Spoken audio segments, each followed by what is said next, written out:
Yudron. So happy you're watching this video. Let me a little nicer view on my camera here. Let's see if they can bring me in close. Oh yeah, here we go.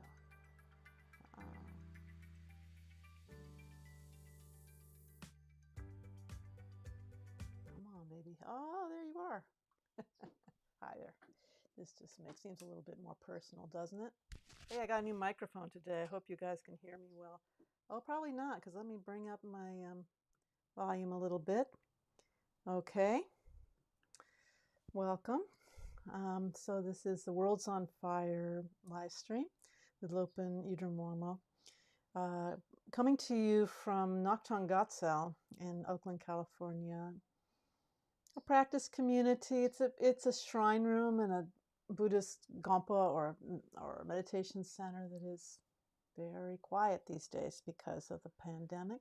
Has been for 7 months. But we got some ideas brewing. We do. So this is all run by this place is run by the Mayum Mountain Foundation, MAYUM. So if you want to know about what we're up to, your Bay Area people, particularly about nowadays, we're broadcasting nationally and internationally. Go to the mayummountain.net website and sign up for our email list, because there's a lot brewing right now. Quietly, as we regroup and figure out what's next in the midst of this pandemic. So today I want to talk about love. I think I may have spoken about love before. Every religion talks about love, right? But somehow everybody, even though you may not know anything about the Buddha or where he was from or what his philosophy was, I think almost everyone thinks about, here's the word Buddhism, and they think, oh, love and compassion. Isn't that right? Or nonviolence, or peace, love and peace. And that's right. There's in the basic foundations of Buddhism, the Buddha did teach on these things. And while none of those things is the core teaching of Buddhism, it is the way Buddhism is enacted in the world, the way people conduct themselves. And it's that conduct carries over at all levels and nationalities of different Buddhist traditions. So love. It's very, very important. And this sounds, if you're really have a rough life and you've been around rough people a lot and you have a rough mind, it sounds kind of corny and maybe the initial impression is, oh, those love and peace people, they don't know how hard it is. And maybe I don't. I know I've had a lot of hardship in my life, and I've been a rough person, and I've been around rough people and circumstances, and but maybe not as much as some people, you know. But I do know what it's like to change my mind. So, as you know, Lori, my friend Lori, is here live with me. Let me drag her a little foot up here. Hello, she says. So, hello, Lori. Lori's heard me say this before, but maybe you haven't. When I was younger, I was a very political person, and I had a lot of ideas about who were victims and who were perpetrators. And there was a very definite division between those things. and a lot of judgment and a lot of anger. And with anger came anxiety, because when you try to enforce these rigid constructs, a lot of anxiety comes along with that, and fear. And then anger, and I'm trying to rouse from that fear and go forth anyway, and then there's this anger thing.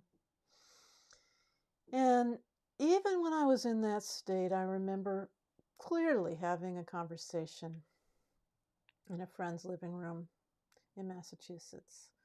And I said out loud to them, either this way we're doing is correct, or the only other way I can think of living is a lifestyle based on universal love and compassion. Well, as soon as you say something like that, you're kind of ruined,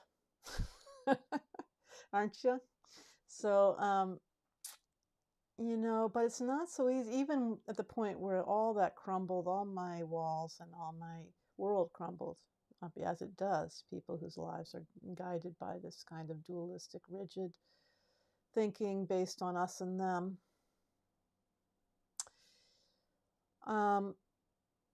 Even then, I didn't know how.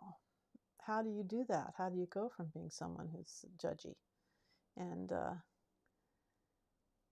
ranks people and animals according to my standards of how they should be? And I'm not talking out here about being a pushover or putting up with nonsense from human beings that want to harm other people. That's not good for them. It's not good for the world. Not good for us, for sure. So, yet you can come forth from that, and how you do it is really requires practice. You hear this word practice.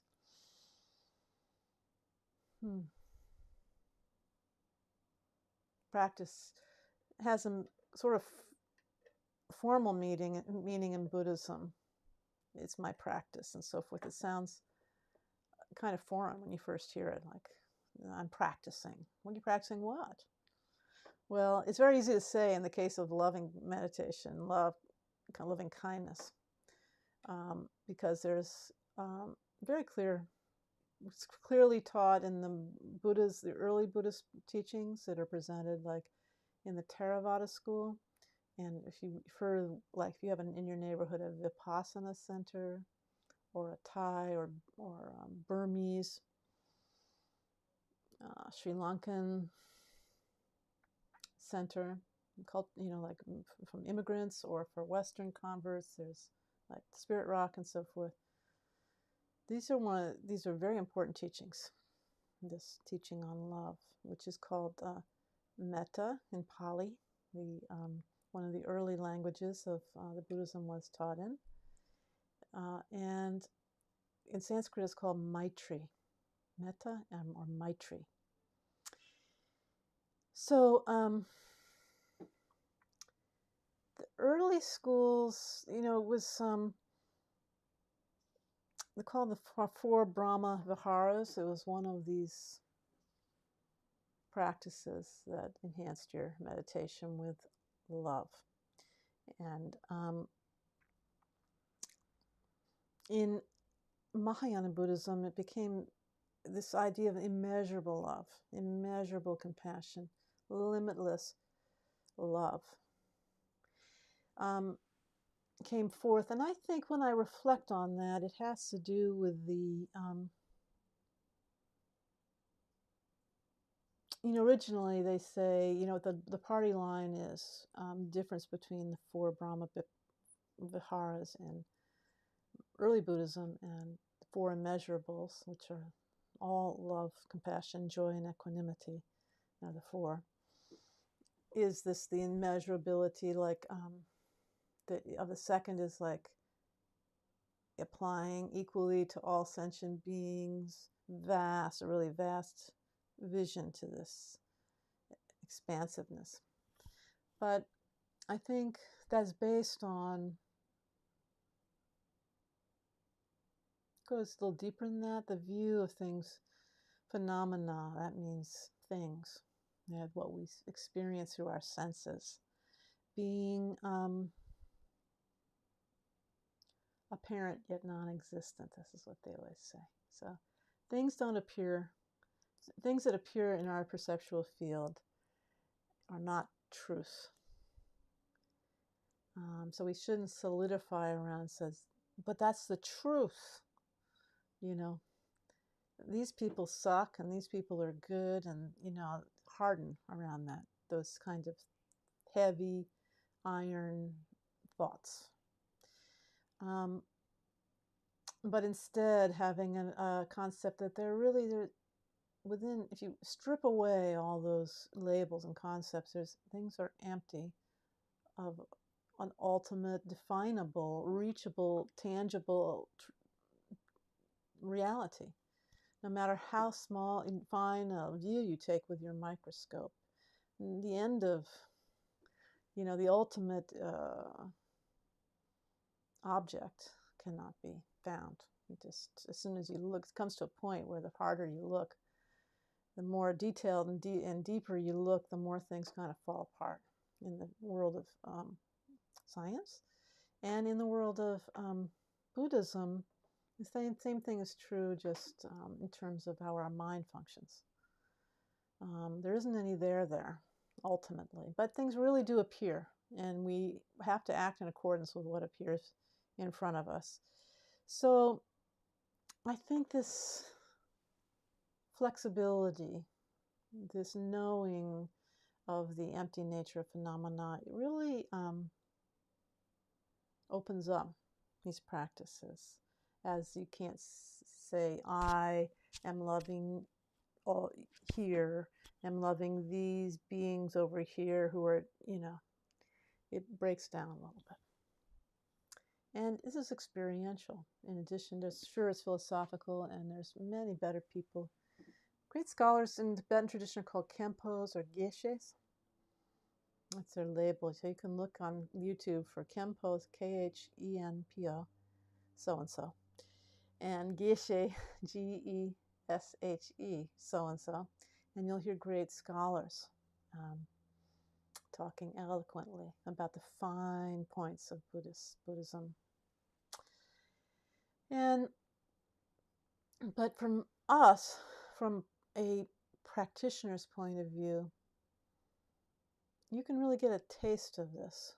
You can experience this, and by repeating again and again, that's what we call practice. It's like playing a musical instrument. You can develop this quality in yourself. It's true that if all of a sudden you gain some great realization of emptiness itself, of the empty nature of appearances, yourself, and so forth, you have a breakthrough experience called realization. Or just even a transient experience of this.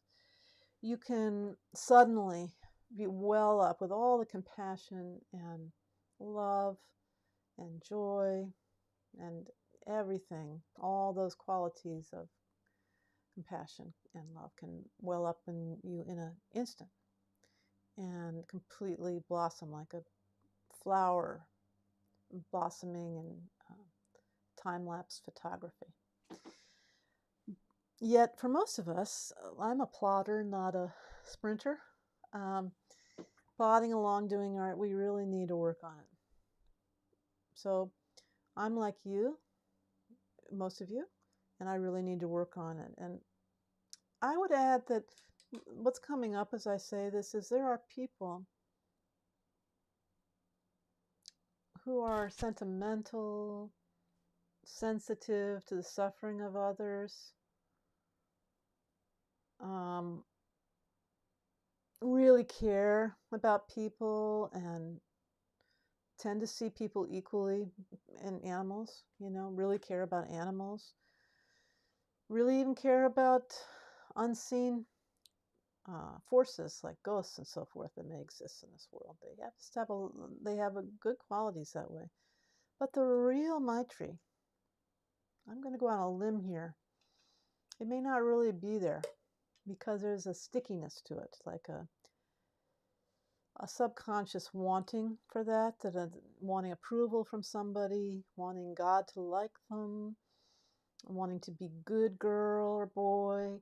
You know, this, it's contaminated with, it's still good because it guides your action. If you do good things, you're gaining merit and you're gaining positive trajectory to your spiritual development. So it's great. But there's this subtle contamination, and up until the time, those people may need to lean in more to the emptiness, but practice meditations that cultivate the real experience of emptiness. And they may not need to, you know, for example, you know, if you're crying, you're doing Tonglen meditation, that's a compassion practice, not a love practice, but a lot of people sending and taking practice. So we've done here, and many people are familiar with. If you're not, you'll if you stick around another episode, you'll definitely get it. But really crying, you know, being so, not being able to think of it. You know, I'm seeing a mouse run over in the street and not being able to function for 3 days. You know, I'm exaggerating only slightly. That's not what we're talking about here. That's emotionality. It's filled with a little bit too much thinking and that kind of thing. So, just saying. So, there's not a lot more to say about loving kindness. There's a lot of way of translating the word. Let me look on my little cheat sheet here. Amity was one.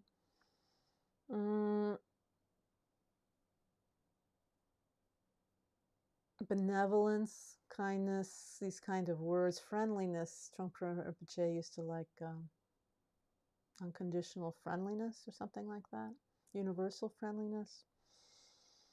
The main point, for at least for us Mahayana, our bodhisattvas, is that we're equalizing our concern for all sentient beings. So what does that mean? It means like a lot of people feel love, deep love for their own families.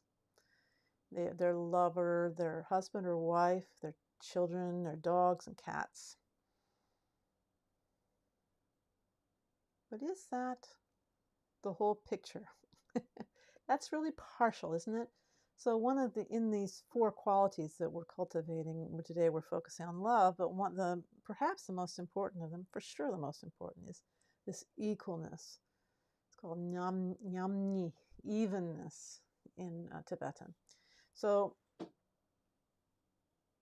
equal concern.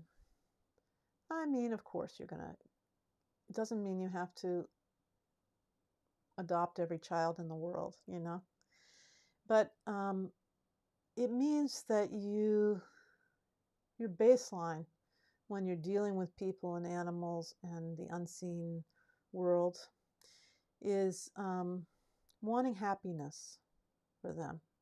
Love is not this sentimental love. In fact, you can have Maitri, as Lama Rod of Bhumi Parshi Foundation, Bhumi Parsha Foundation on the East Coast. Lama Rod has been talking about a lot in his big media figure. You don't even need to like those people or animals. It's different. It's different quality of wanting the best for them, wanting them to be safe and have happiness and the roots of happiness. In other words, the causes of happiness are merit and one's own mind, changing one's own mind. So you're wishing for them that their mind changes. And so they find what the real root of happiness is, because negative circumstances follow negative minds. Sometimes the same circumstance might be viewed as okay or tolerable by someone with a beautiful mind, as Orgyen Chowang Rinpoche says. You'll say a beautiful mind is such a great way of putting it. A beautiful, spacious mind where love naturally wells up when the mind touches another person or animal.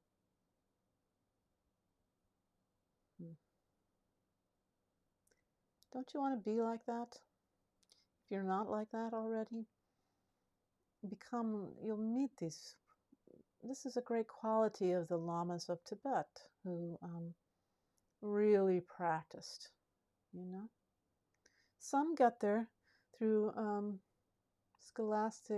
integrating their scholastic studies went back and forth from practice to study to practice to study, so bringing it into their actual experience. And some are mainly on the practice side.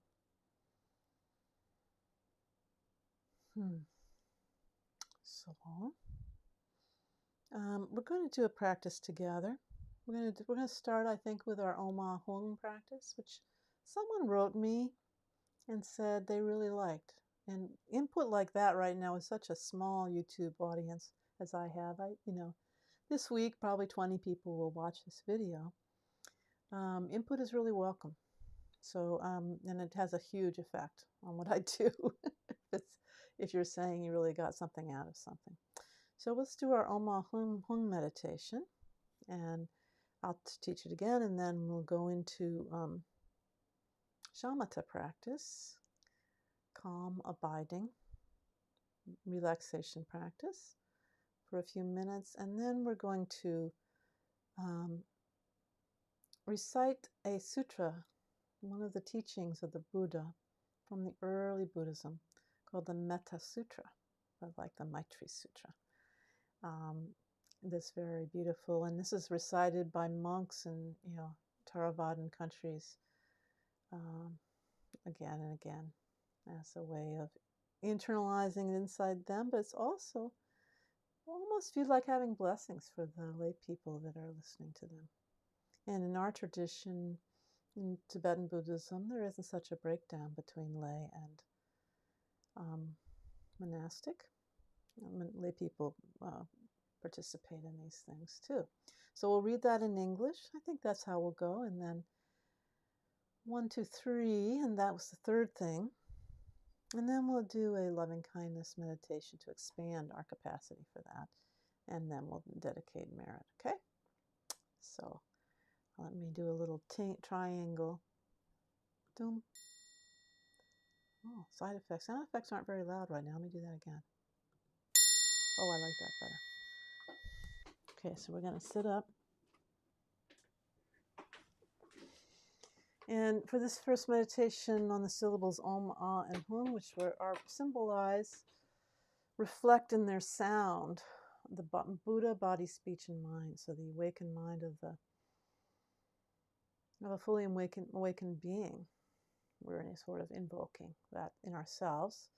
And instead of going into the visualizing the letters of Om, An, Hum, which some of you may know, assuming that you don't, I'm going to go with balls of light. So at first, on the in-breath, a ball of white light is going to come from far away, come in. I'd say go into your mouth or whatever, this way. Om. And it actually goes into your mouth. It's just, and your Om is like here. So you can actually go in here. I think, yeah, I can say here. Om. And then Ah. You're kind of just doing on a very short breath, and you're holding your breath for just a sec. And then Ah is in the throat. That's like a red sphere here. So it's going to just, that energy is going to come down and Ah. And then Hung is blue, a blue sphere at your heart, and it's going to, as you exhale, come out and go all the way out again. And I'm going to do that quite a bit. Let's do that 21 times. It's very relaxing. And then we're going to do, go right into shamatha meditation. I think this time, given all the calamities that have been facing us here in the United States anyway, and the whole world has coronavirus, right? We can either use an object or use your breath to bring your attention back to. So we've explained this many times, and there's other ways of doing it that don't involve really an object at all. But And the beauty of an object is no matter how much the S is hitting the fan, you can, you're in a car wreck and you can, while you're waiting for the ambulance, if you don't want to do anything religious or, you just want to calm yourself, you can put your focus of your eyes on an object. Pick one and just try to relax. And then bring your attention as it'll wander off to, ow, my arm. If you to bring it back again, picking some little dot, doesn't matter what, physical object. And then it'll wander again and bring it back, and that'll keep you sane. And we need sanity, right? And same, the next sort of level is to use your breath, this feeling of your breath going out here. Have your mouth a little open, nose open, eyes cast slightly downward to relax. And feel that breath going out, and bring your attention each time your breath goes out, back, back, back. And when you forget, don't bring your attention back. It's okay. What happens to everybody, no problem. Just bringing it back again when you suddenly remember where you are and what you're doing. So I think we need a lot of this chill time. And then I'll bring up on the screen the Metta Sutra and we'll recite it and so on. Okay? Anybody else here today, Lori? No, I think it's just us. But our friends will join us later on the replay.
Alrighty. Now let's go to the Metta Sutra. Metta Sutta, they call it in Pali. Here we go. I wonder if this can go down further. It doesn't want to expand farther than that for me. I hope you can read it. If you're on a cell phone, you're out of luck, I think. Probably. Who knows how it's formatted on a cell phone. Here we are. It's called the Karanaya Metta Sutra. I'm reading from my screen to our left here. And now it goes, it's not columns as in reading top to bottom, it's columns left and right. I was trying to condense them. So we wouldn't run into this problem. Oh well. This is what should be done by the one who is skilled in goodness, and who knows the path of peace. Let them be able and upright, straightforward and gentle in speech, humble and not conceited, contented and easily satisfied, unburdened with duties and frugal in their ways, peaceful and calm and wise and skillful, not proud or demanding in nature. Let them not do the slightest thing that the wise would later reprove, wishing, in gladness and in safety. May all beings be at ease. Whatever living beings there are, whether they are weak or strong, omitting none, the great or the mighty, medium, short or small, the seen and the unseen, those living near and far away, those born and to be born, may all beings be at ease. Let none deceive another or despise any being in any state. Let none through anger or ill will wish harm upon another. Even as a mother protects with her own life her child, her only child, so with a boundless heart should one cherish all living beings, radiating kindness over the entire world, spreading upward to the skies and downward to the depths, outward and unbounded, freed from hatred and ill will, whether standing or walking, seated or lying down, free from drowsiness. One should sustain this recollection. This is said to be the sublime abiding. By not holding to fixed views, the pure-hearted one, having clarity of vision, being freed from all sense desires, is not born again into this world.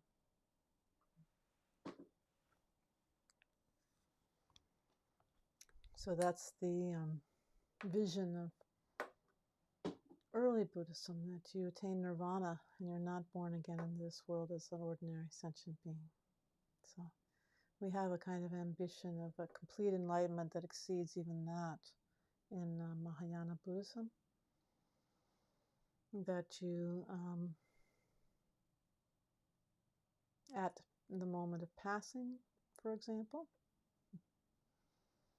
you enter into perfect peace of Dharmakaya, the truth body, for your own benefit, and then for the benefit of others you emanate Sambhogakaya and Nirmanakaya. These Sambhogakaya is classically, I'll take this out of here.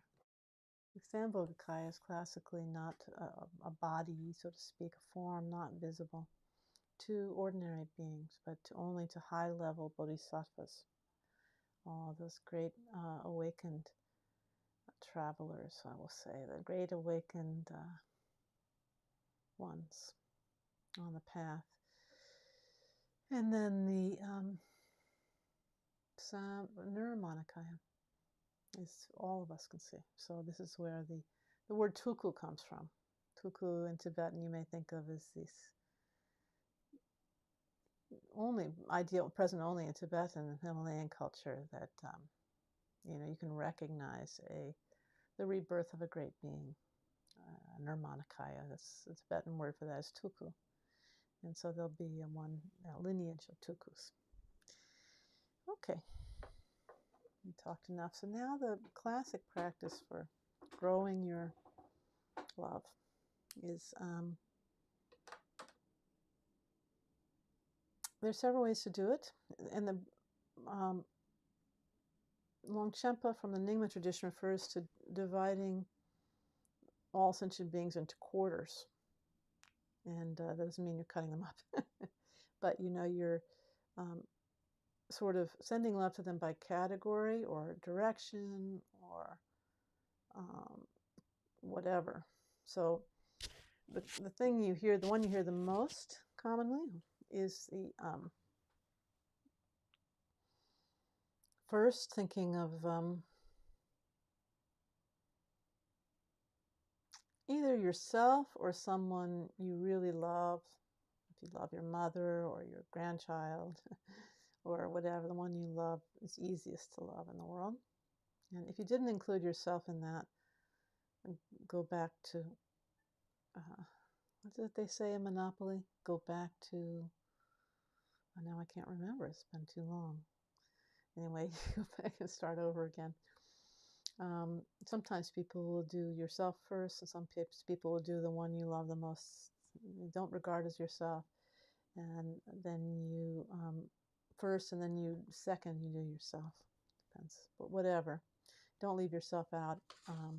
It was just assumed in cultures where people had higher self-esteem that you would include yourself, and but we don't always do that.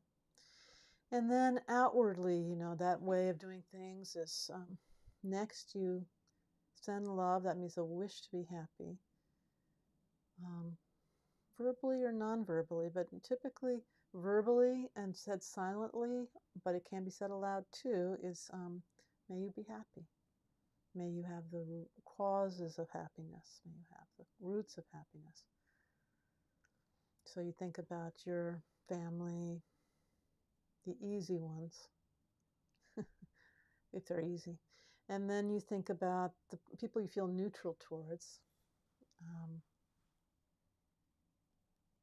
And you wish to consciously think about, you can imagine the people you encounter today, you know, a clerk at the store, or who do we even encounter these days? All the people you met on Zoom, where you just kind of, okay. And extend your love to them. May all beings, may you be happy. May you have the roots of happiness. May you be free of suffering and the roots of suffering. Then you go to the people you really have a hard time with, or the beings you really have a hard time with. You feel like you're besieged by demons, you definitely want to include these demons in your love. So the categories of people that you dislike. And you extend your love to them. May they be happy. May you be happy. May you be free from suffering. May you have the roots of happiness. That is that way. And I have a system I like that I thought I invented, but I just found it in Wikipedia of all the hidden places. So that is, I like going by quadrant, just dividing my world into quadrants and going like divide this way, this way, this way, going out this way. So you could say north, south, east, and west. And I just found that there's a thing in the Nikayas, the early Buddhist teachings, about going out in 10 directions, really, including like up in the intermediate directions, the 4 directions and the intermediate directions, and then up and down. So then you got 8 plus 2 is 10. So directional pervasion and pervading the world in the directions. So it wasn't totally correct. So I like to actually imagine myself. Some people imagine themselves as themselves, and some people think of themselves as like the Bodhisattva Chenrezig. And some like Buddha. I like a Buddha in the Bhumiparsha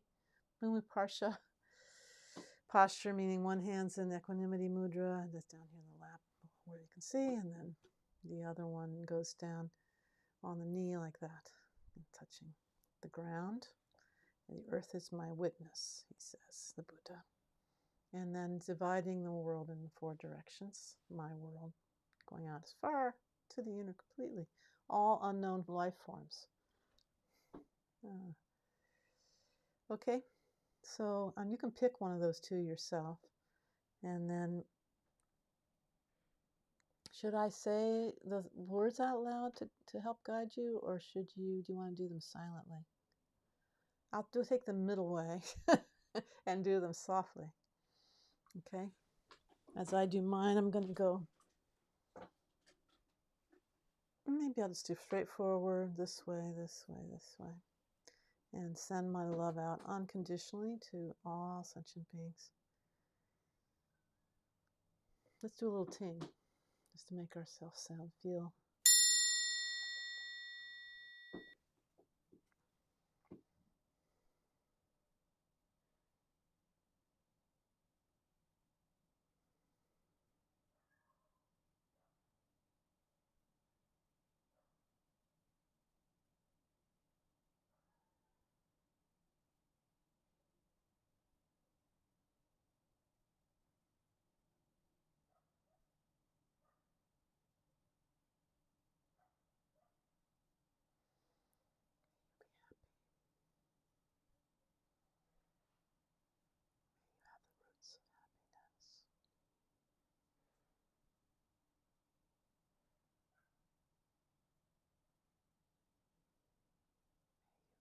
Suffering and the causes of suffering. May you be happy.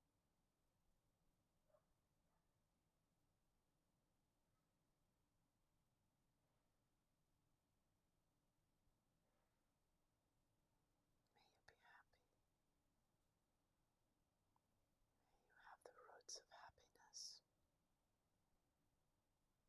May you be free of suffering and the roots of suffering.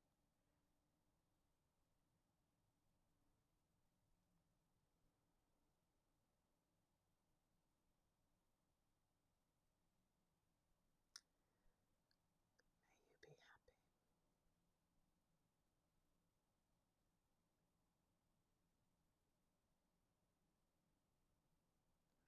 May you have the causes of happiness.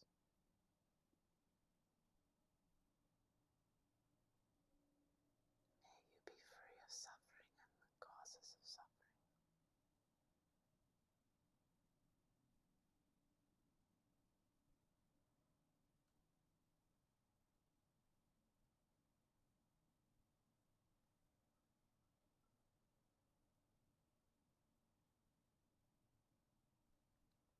May you be happy.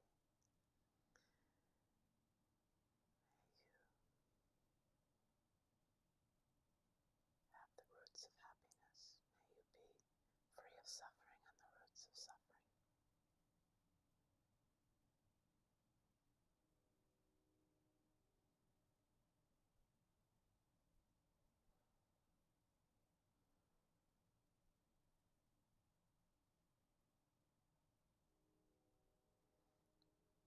May you have happiness and the roots of happiness.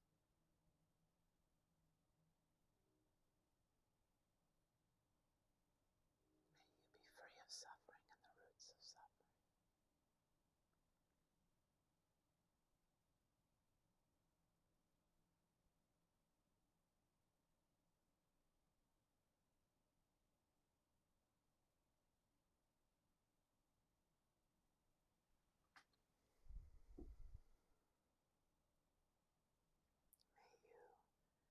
you have happiness and the roots of happiness.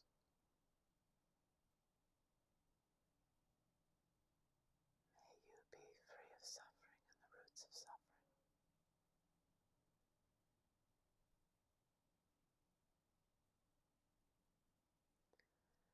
May you have happiness and the roots of happiness. May you be free of suffering and the roots of suffering.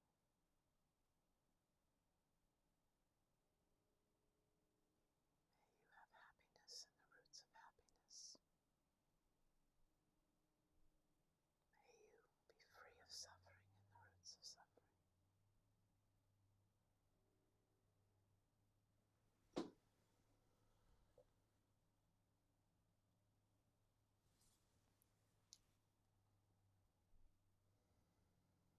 By this merit may all obtain omniscience, may it defeat the enemy wrongdoing. From the stormy waves of birth, old age, sickness, and death, from the ocean of samsara, may I free all beings. All right, and that's how you practice. You can see there's flexibility there. Did you forget yourself? If so, do some remedial loving of your own self. And then go back and expand it out universally. You never want to just focus on you. That's not our way. All right, well, it's been a wonderful almost hour together. I'll see you again next week. I think we'll do compassion next week. Okay, and please like and subscribe here. It really helps me. Too boring to describe why, but it does. And then also, if you're interested in what we do, go sign up for the Mayum Mountain email list. All right, you take care. Bye now.